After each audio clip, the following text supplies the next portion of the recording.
Greetings Spartan and welcome back to the UNSC Infinity War Game Simulation Training Program.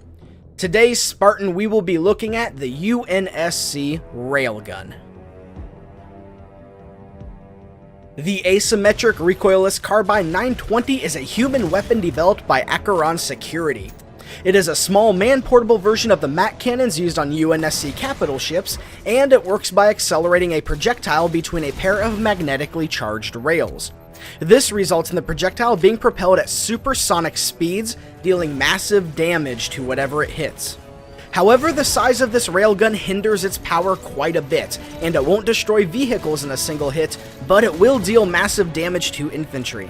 It is possible that Acheron designed this weapon specifically to deal with more protected enemies like elites and hunters, but it has recently been used to great effect against the Prometheans during the conflict on Requiem. The railgun fires a 16 by 65mm high explosive projectile at supersonic speeds.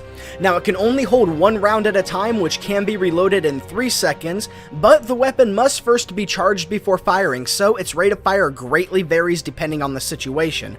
But compared to most weapons, it does have a very slow rate of fire.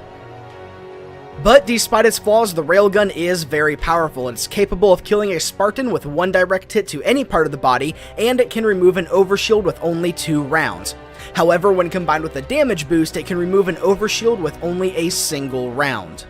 Now there is some slight splash damage at the impact point, but the radius is very small and it cannot kill a Spartan unless they're already injured or you have a damage boost.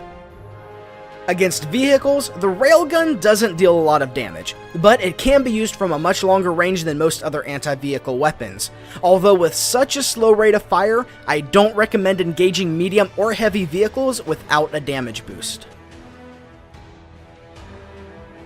The projectile fired from the railgun is very fast, but it won't hit instantly. At extreme ranges, you will have to compensate for its travel time, but once again, this is only at extreme ranges. In most cases, there is no need to lead your target, simply point the weapon right at them when you fire. And having a red reticle when you fire is also very important. If your reticle doesn't turn red, chances are you won't hit your mark. Fortunately, the railgun does give you some leeway in this region. When you charge the weapon, it will eventually fire on its own, but there is a small window where you will be able to release the trigger to fire the round at your leisure. Once you get a feel for this timing, you'll be able to put the crosshair on your target, let it turn red, and then release the round. If you wait for the weapon to fire by itself, a variety of interruptions may occur and cause you to miss your shot. Another trick is to preemptively charge the railgun. If you see an opponent approaching on your motion sensor, then begin to charge the weapon. Assuming that you time it properly, you should be able to eliminate them as soon as they reveal themselves. And if you miscalculated, then swap weapons. Don't fire a shot that you know will miss. This is a basic tactic that you can use to avoid wasting ammo. If you don't think you'll be able to make a shot, or if you miss an opportunity, then switch to your other weapon to avoid firing. Not only will this conserve ammo, but switching to another weapon and then back to the railgun is faster than firing and reloading. There is one last trick to hit targets at extreme distances. Even though the railgun may not come equipped with a scope, you can in fact use the visor zoom in your helmet as one. While the railgun is charging, you can zoom in. If you zoom in and then begin to charge the railgun, you'll be forced to zoom out. So wait until you begin charging to zoom in. This will allow you to hit targets at extreme range, but it can be difficult to accomplish. The railgun is a deadly combination of accuracy, firepower, speed, and handling. It is capable of eliminating enemy Spartans almost instantly with relative ease.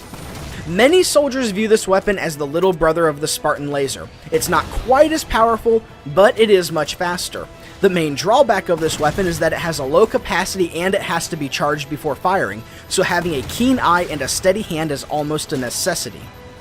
But if you can time your charges properly and land your shots, then pick up this compact linear accelerator and derail the opposition.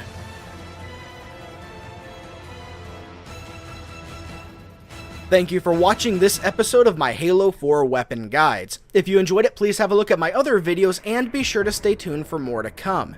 As always, ladies and gentlemen, thank you so much for watching. My name is Matt and I'll see you next time.